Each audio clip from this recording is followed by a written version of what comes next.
श्री हरिवंश श्री हरिवंश श्री राधा श्री राधा। मनुष्य का मन सबसे बड़ा मित्र है और यही मन सबसे बड़ा शत्रु भी है। कैसे?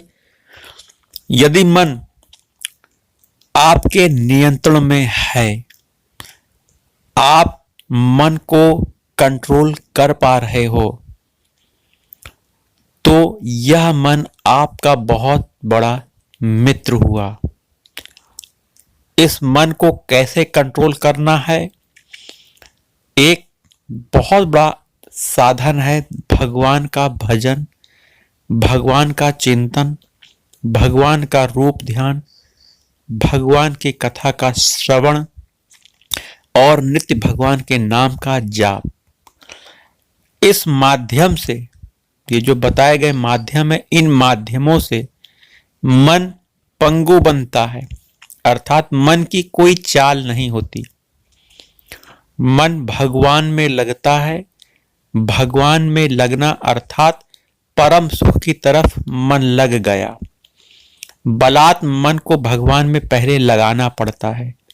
प्रारंभिक अवस्था में मन नहीं लगता है किसी भी चीज में। हमें भगवान की प्राप्ति करने के लिए मन को बलात् भगवान में लगाना पड़ता है, उनके नाम में लगाना पड़ता है। बार बार मन संसार में जाएगा, माया की तरफ जाएगा। हमें बार बार मन को खींच के भगवान श्री कृष्ण के चरणों में रखना है, उनके नाम का ध्यान करना है, उनकी लीलाओं का चिंतन करना है, श्रवण करना है, कथा सुननी है, भगवान से प्रेम करना है, भगवान की सेवा करनी है। इस मन के द्वारा यदि बार बार भगवान में मन लगेगा तो एक समय ऐसा आ जाएगा कि मन भगवान से कहीं दूर जाएगा ही नहीं। वर्तमान में हम संसार में मन को लगाए हुए हैं। बार बार संसार का चिंतन, संसार का मनन यही चल रहा है, क्योंकि हम अनंत जन्मों से हमारे मन ने हमको भटकाया है। ये मन हमारे दुर्गति का कारण बना है, क्योंकि इस मन के कारण ही हम बार बार जन्म ले रहे हैं, बार बार मृत्यु को प्राप्त हो रहे हैं, बार बार दुख भोग रहे हैं, इस मन के कारण। क्योंकि इस मन ने भगवान का पूर्व में कभी चिंतन नहीं किया। मन ने भगवान की प्राप्ति के लिए साधन नहीं किए।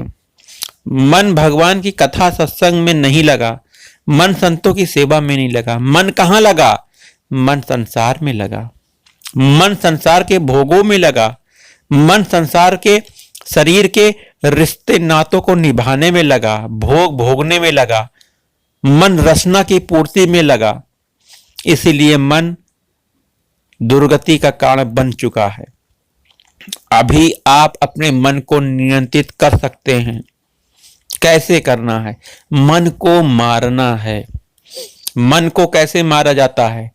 अगर आप में कोई भी भावना आ गई कि मुझे ये चाहिए, ये करना है, वो करना है, जो कि शास्त्र और आध्यात्म से संबंधित नहीं है, शरीर और विषय वासनाओं से संबंधित है, तो अगर मन ने ये संकल्प लिया बुद्धि के द्वारा और शरीर द्वारा चेष्टा हो गई, तो ये पाप संकल्प होगा। मान लीजिए आप शरीर का कोई भोग भोगना चाहते हैं, जैसे कि आप रसगुल्ला खाना चाहते हैं, जो कि ठीक नहीं है, ठीक नहीं है आपके स्वास्थ्य के लिए। बुद्धि ने विचार किया चलो रसगुल्ला खाए, और मन में बुद्धि का संकल्प आया, मन ने भी कहा चलो खा ले, एक रसगुल्ले से क्या होता है। शरीर ने चेष्टा कर दी, मुंह के द्वारा एक रसगुल्ला खा लिया गया। रसगुल्ला पेट में जाते ही बहुत बड़ा शुगर हो गया, आपको नुकसान हुआ। तो ये मन और बुद्धि के कारण आप दुर्गति में फंस गए, शारीरिक दुर्गति हुई आपकी। यहां मन के कारण आध्यात्मिक दुर्गति होती है। इस मन के कारण ही इतनी सारी जेलें भरी हुई हैं। देखिए जितने भी अपराध हुए हैं, मन में बुद्धि में गलत विचार आए होंगे, उस विचार को शरीर के द्वारा पूरा किया गया होगा, कर्म किए गए होंगे शरीर के द्वारा, वो कर्म गलत कर्म हुए होंगे, तभी जाके ये अपराध बने, और अपराध बनने से व्यक्ति पकड़ा गया, अपराधी बना, और उसे सजा हुई जेल में वो सड़ रहे हैं। इस मन के कारण ये शरीर एक जन्म लेता है, फिर दूसरा जन्म प्राप्त करता है। शरीर नहीं, अंदर जो आत्मा बैठी है उसकी बात कर रहे हैं। शरीर तो छूटता है, आत्मा एक शरीर से दूसरे शरीर में जा रही है और शरीर के कष्ट को भोग रही है। शरीर में तो कष्ट होगा ही, लेकिन बार बार जन्म लेना, बार बार मरना, ये ठीक नहीं है। हमारी आत्मा जो है हमारा वास्तविक स्वरूप है। हम भगवान के अंश हैं, परमात्मा के अंश हैं। हमारा वास्तविक स्थान भगवान के श्री चरण में है, भगवान से मिलना है। हम संसार के भोगों को भोग कर भगवान की प्राप्ति नहीं कर सकते। भगवान की प्राप्ति के लिए हमको अपने मन को 100% भगवान के श्री चरणों में लगाना होगा, लगाना ही होगा। आपकी शरीर की कोई भी चेष्टा नहीं नोट की जाती है, अंदर भगवान बैठे हैं आपके, सब कुछ नोट कर रहे हैं। मन की चेष्टा नोट की जाती है, मन क्या कर रहा है। शरीर से आप संसार का काम कर रहे हो और मन से भगवान का चिंतन कर रहे हैं, तो आपकी चेष्टा संसार की कुछ भी हो, मन की चेष्टा लिखी जाएगी, मन का कर्तव्य लिखा जाएगा। मन भगवान में लगा हुआ है, आप संसार का काम कर रहे हो, तो आप भगवान की प्राप्ति कर लोगे। देखिए अर्जुन का मन भगवान श्री कृष्ण में लगा हुआ है, भगवान श्री कृष्ण के चरणों में लगा हुआ है, और वो क्या कर रहा है, वो मर्डर कर रहा है लोगों के। तो मन कहाँ है, भगवान के चरणों में, तो उसे पाप नहीं लगा, कितना भी मर्डर कर रहा है वो। देखिए ये उदाहरण समझ लीजिए, मन भगवान में लगना चाहिए और संसार का कर्म होना चाहिए। अर्जुन ने ऐसे ही किया। भगवान ने भी गीता में कहा है, मेरा मन वाला बन, मुझे नमस्कार कर, मुझे प्रणाम कर, मेरी भक्ति कर। ये बात भगवान ने गीता में कही है। तो भगवान में मन लगाना है। इसका मन संसार में रहते हुए, सभी कर्मों को करते हुए भगवान श्री कृष्ण के चरणों में लगा है, वही मन पंगु होता है, अर्थात भगवान का मन के चरणों में जाने वाला वो शुद्ध मन हो जाता है।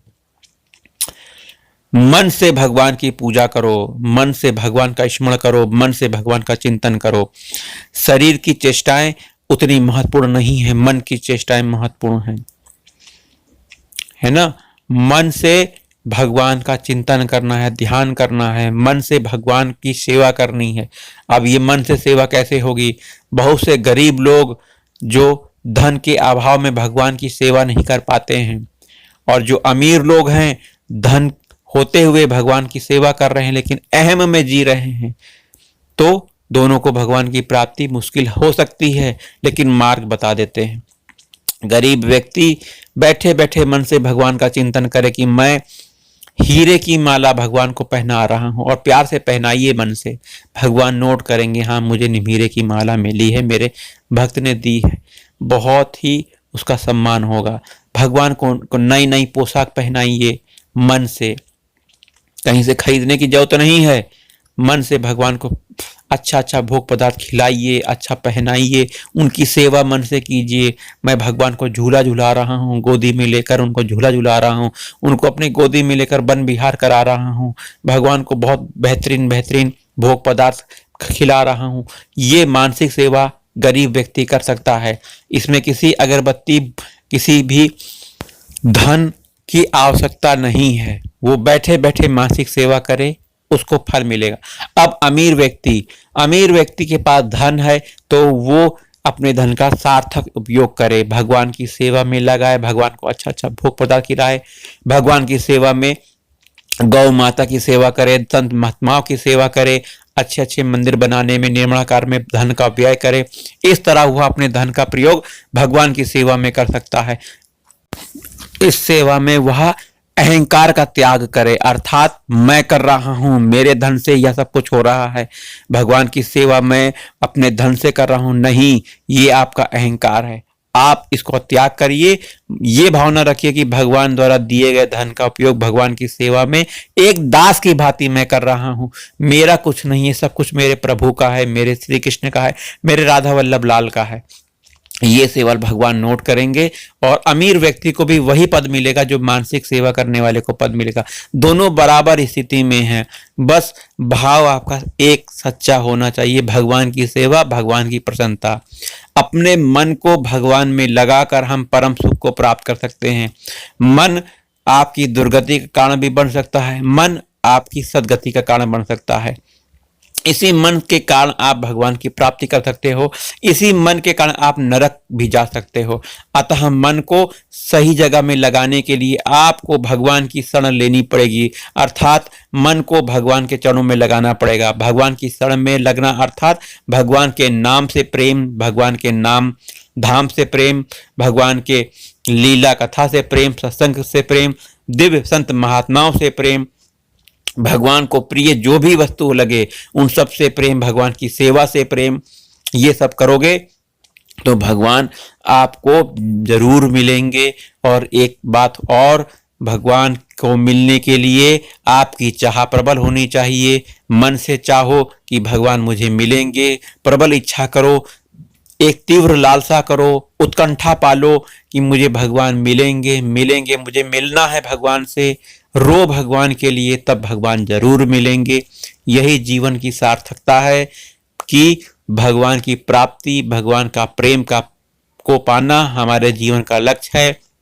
इसी को प्राप्त करने के लिए इस मन के सहारे भगवान की सेवा करो। मन ही आपको वो सफलता देगा जो बहुत दुर्लभ है। श्री राधा वल्लभ, श्री हरिवंश, श्री वृंदावन, श्री वंचम। जय जय श्री राधे, जय जय श्री राधे। राधा वल्लभ, श्री हरिवंश, श्री हरिवंश, श्री हरिवंश, श्री हरिवंश, श्री हरिवंश।